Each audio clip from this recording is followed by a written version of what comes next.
मैं आज अपनी मुल्क की वकला बरादरी का इस शानदार जो आपने मेरा इस्तकबाल किया, मैं आपका दिल से शुक्रिया अदा करता हूं। बहुत बहुत शुक्रिया। मेंबर पंजाब बार, आप सबका सीनियर वकला और नौजवान वकला और जो मेरी बहनें यहाँ आई हुई हैं, मैं सबको आज इस इस्तकबाल का फिर से मैं आपका शुक्रिया अदा करता हूं। अब मैं दो चीजें कहना चाहता हूं और मैं आपकी तवज्जो इसलिए चाहता हूं क्योंकि आपके ऊपर बड़ी जिम्मेदारी है। सबसे पहले जिधर पाकिस्तान ये जब से इंपोर्टेड हुकूमत आई है, जिधर ये पाकिस्तान को लेके जा रहे हैं, जिस दलदल में हमारा मुल्क जा रहा है, आज IMF और वर्ल्ड बैंक वो कह रहे हैं कि पाकिस्तान श्रीलंका टाइप सिचुएशन में जा रहा है कि एक तरफ माइशत सुकड़ती जा रही है, बेरोजगारी बढ़ती जा रही है और दूसरी तरफ महंगाई आसमानों पे जा रही है। 50 साल तारीख में सबसे ज्यादा आज पाकिस्तान के अंदर महंगाई है। तो इन हालात के अंदर मुल्क एक बड़ी जो कहते हैं सोशल अनरेस्ट की तरफ जा रहा है। तो इसलिए मैं आज आपके पास जो बात करना चाहता हूं, नंबर 1 कि जब भी अब पाकिस्तान हमें इंशाअल्लाह इस दलदल से निकालेंगे तो सबसे ज्यादा जरूरत है इस मुल्क को वकला लीगल कम्युनिटी, आप प्लीज सुन लें, रूल ऑफ लॉ की है। कानून की बालादस्ती की जरूरत है इस कौम को। जब तक इस मुल्क में इंसाफ का निजाम ठीक नहीं होता, माइशत नहीं ठीक होगी। मैं आपको बताऊं, सारी दुनिया मैंने देखी है। 20 साल ओवरसीज पाकिस्तानी क्रिकेट की वजह से रहा हूं। आधा साल बाहर क्रिकेट खेलता था, आधा साल पाकिस्तान में या दुनिया में। तो मैंने दुनिया देखी है। एक फर्क है अमीर और गरीब मुल्कों के अंदर, एक फर्क है। अमीर मुल्कों के अंदर रूल ऑफ लॉ है, इंसाफ है, और वो मुल्क जिधर गुर्बत है उधर जंगल का कानून है, उधर इंसाफ नहीं है। मुझे बताएं, कभी भी आपको मौका हो मगरबी ममालिक में जाने का, मैंने कभी नामालूम फोन कॉल से धमकियां किसी को नहीं देते देखा। मैंने कब्जा ग्रुप नहीं देखे। जमीनों के ऊपर किसी की जरूरत नहीं कब्जा करने की। मैंने आम आदमी को थानों के अंदर जिस तरह का जुल्म हुआ शहबाज गिल पे, किसी की जरूरत नहीं है करने की। किसी एक, ये नहीं कि वो कोई दहशतगर्द था या वो कोई माफिया का हिस्सा था या वो कोई हार्डन क्रिमिनल था। एक असिस्टेंट प्रोफेसर जो अमेरिकन यूनिवर्सिटी में पढ़ाता था, उसको उन्होंने नंगा करके 2 दिन तशद्दुद किया। ये किसी सिविलाइज्ड मुल्क में नहीं होता जिधर रूल ऑफ लॉ होता है। जरूरत नहीं होती किसी की। ये जो हमारे मुल्क में जिस तरह मीडिया के ऊपर सख्तियां, टेलीविजन चैनल्स बंद कर दी, जो इमरान खान को दिखाती थी चैनल बंद कर दी। वो सहाफी जिनकी इज्जत है माशरे में, क्रेडिबिलिटी है, अशर शरीफ जैसा आदमी वो मुल्क छोड़ के बाहर चला गया, साबिर शाकिर बाहर चला गया। एयाज अमीर जैसे दानश्वर को इन्होंने जलील किया। इमरान रियाज, यानी वो लोग जो माशरा जिनको क्रेडिबल समझता है, उनको सिर्फ इसलिए उनके ऊपर ये हर किस्म का उनके ऊपर FIRs काटी, उनके ऊपर धमकियां दी गई, उनके घरों में घुस गए। हमारा सोशल मीडिया का Arsalan doctor, PhD doctor Arsalan Khalid, उसके वो घर में नहीं था, 20 लोग उसके अंदर घुस गए, प्लेन कपड़ों के अंदर। सारी औरतें थी घर की, सिर्फ एक नौजवान था, उसको सारी औरतों के सामने मारा उसको। तो कौन से, मैं अपनी कौम को आज कहना चाहता हूं, मेरी कौम ये सुन लो, ये है जुल्म का निजाम, ये है जंगल का निजाम कि जो ताकतवर हो वो जो मर्जी करे और जो कमजोर हो कोई कानून उसकी हिफाजत ना करे। वो लॉ एनफोर्समेंट एजेंसीज जिनका काम है कि रूल ऑफ लॉ इंप्लीमेंट करना, वही कानून तोड़ती हैं, वही लोगों के ऊपर जुल्म करती हैं। और सबसे ज्यादा जरूरत यह समझ जाएं कि जब तक एक मुल्क में रूल ऑफ लॉ नहीं होता, उस मुल्क के अंदर इन्वेस्टमेंट नहीं आती। रूल ऑफ लॉ नहीं होता तो करप्शन होती है। जिन मुल्कों में रूल ऑफ लॉ होता है, करप्शन नहीं आ सकती। आपने कभी सुना है, कोई मुझे एक मगरबी मुल्क बता दें जो जिधर जमहूरी निजाम चल रहा है, एक बता दें जिनके वजीर आजम के अरबों अरबों अरबों रुपए की प्रॉपर्टीज मुल्क से बाहर हों, एक बता दें। आप और तो छोड़ें, ये साथ वाला मुल्क, ये नरेंद्र मोदी, इसकी कितनी बार प्रॉपर्टीज हैं, ये कोई तस्वर भी नहीं कर सकता कि मुल्क का प्राइम मिनिस्टर अरबों रुपए के महलात बाहर रखे, बिजनेसेस बाहर रखे, बच्चे बरतानिया का पासपोर्ट कहें कि हम पाकिस्तानी शहरी नहीं, क्योंकि वो जवाब ही नहीं दे सकते कि अरबों रुपए की प्रॉपर्टीज में रह रहे हैं। ये कहीं नहीं होता। ये तब होता है जब ताकतवर के लिए एक कानून और कमजोर के लिए दूसरा।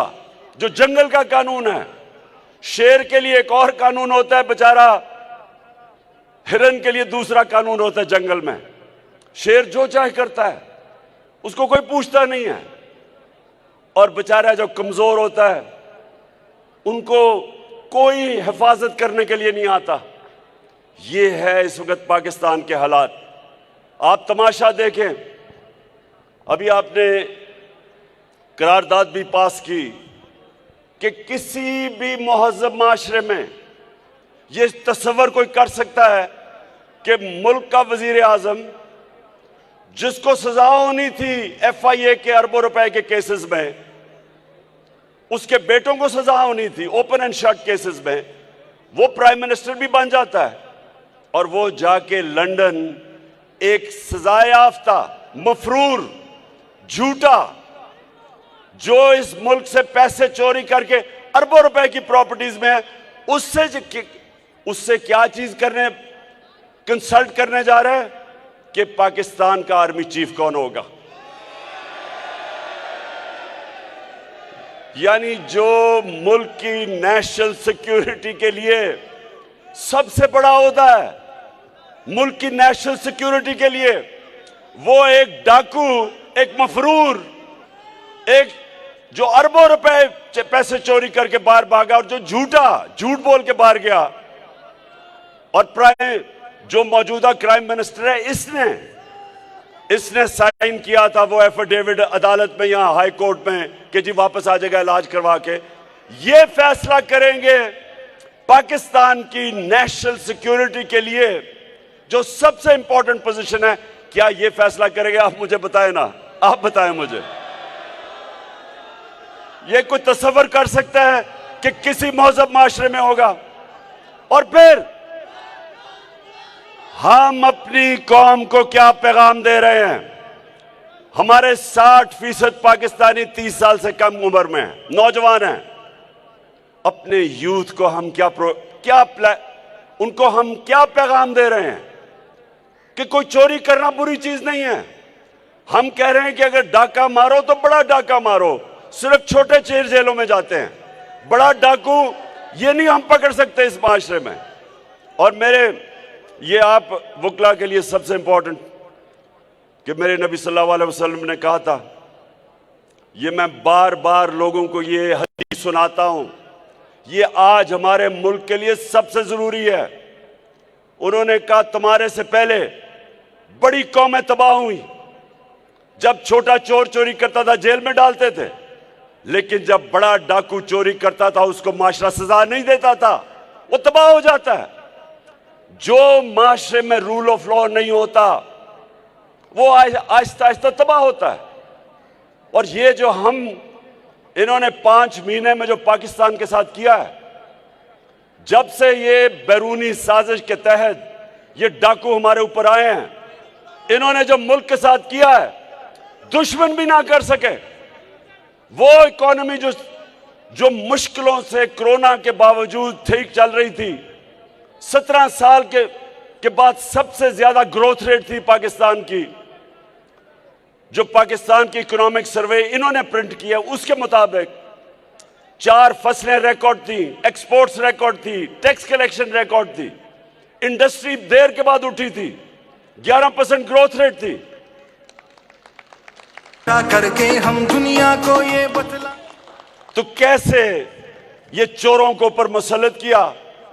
मुल्क की इकोनॉमी का भी बेड़ा गर्क, बेरोजगारी आज बढ़ रही है। फैसलाबाद जिधर मजदूर नहीं मिलते थे, आज 20% टेक्सटाइल इंडस्ट्री बंद हो गई है।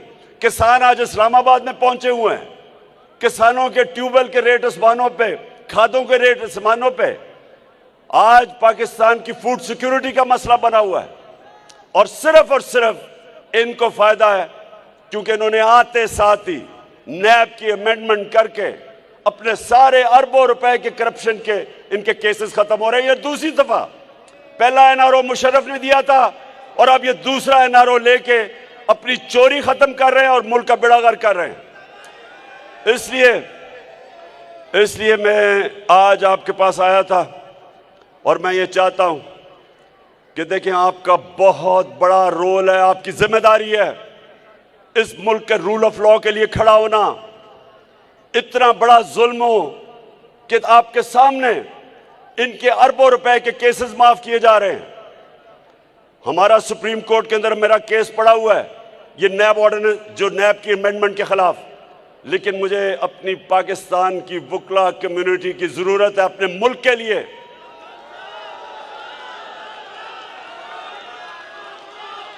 अपने मुल्क को हकीकी तौर पे आजाद करने के लिए, रूल ऑफ लॉ के लिए। रूल ऑफ लॉ, इंसाफ, जब हजरत अली रज़ी अल्लाह ताला ने कहा था कुफर का निजाम चल जाएगा, लेकिन ना इंसाफी और जुल्म का निजाम कभी नहीं चलता इस मुल्क में। मुझे लोग कहते हैं जी कैसे आप पाकिस्तान को इस दलदल से निकालेंगे। मैं आपको गारंटी करता हूं कि जो बैरून मुल्क पाकिस्तानी है, 1 करोड़ पाकिस्तानी बाहर है, एक दफा यहां हम अपना कानून ठीक कर दें, हम रूल ऑफ लॉ इंपोज कर दें, कॉन्ट्रैक्ट एनफोर्समेंट कर दें, मैं आपको कहता हूं कि सिर्फ 5 लाख ही बैरून मुल्क पाकिस्तानी इन्वेस्टमेंट कर दें, आपको IMF की जरूरत नहीं पड़ेगी, आपको किसी से भीख मांगने की जरूरत नहीं पड़ेगी। आपका वो जो अभी शहबाज शरीफ जिधर जाता है हाथ आगे फैला देता है, वो है तुम्हारे पास? जिधर जाता है पैसे मांगता है और कोई पैसे देने के लिए तैयार नहीं है। आपने वो देखा था, मेरे वकला, आपने वो देखा था कि वो जो सेक्रेटरी जनरल यूनाइटेड नेशंस का आया है एंटोनियो गुटरेस, उसका बाजू ही पकड़ लिया इसने। कहता कि अगर आप हमें पैसे देंगे तो मैं और मेरे मिनिस्टर आपको वादा करते हम चोरी नहीं करेंगे। कभी सुना ये? कभी मुल्क का प्राइम मिनिस्टर ऐसी बात करता है? और वो गुटरेस को, वो सेक्रेटरी जनरल को पता था कि 60% इनकी कैबिनेट जमानत पे है, करप्शन के केसेस पे है, प्राइम मिनिस्टर खुद जमानत पे है। तो मेरे वकला, आपने आज वादा करना है, मैं जो अब इस तहरीक में निकल गया हूं। मेरी हफ्ते से यह तहरीक शुरू हो जाएगी। आपने मेरे साथ निकलना है जब मैं आपको कॉल दूं इस मुल्क को हकीकी तौर पे आजाद करने के लिए। और मैं अपनी सारी कौम को आज आपके सामने कह रहा हूं कि आगे से जो भी आपको नामालूम नंबर से टेलीफोन करके धमकियां दे,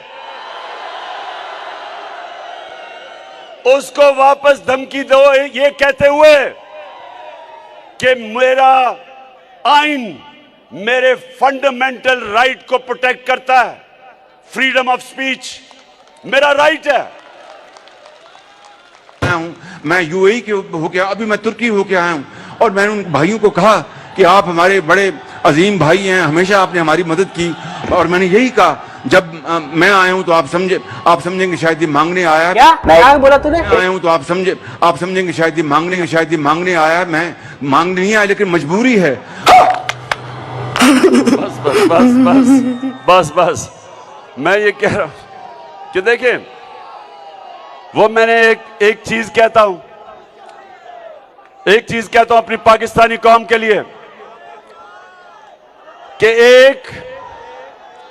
एक फौज, एक शेरों की फौज जिसका सरदार गीदड़ हो, शेरों की फौज जिसका सरदार गीदड़ हो, वो हार जाएगी।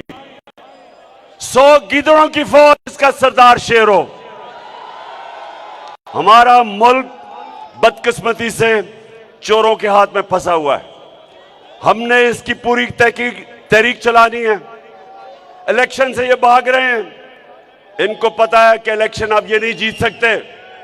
इनको पता है पाकिस्तानी कौम किधर खड़ी है।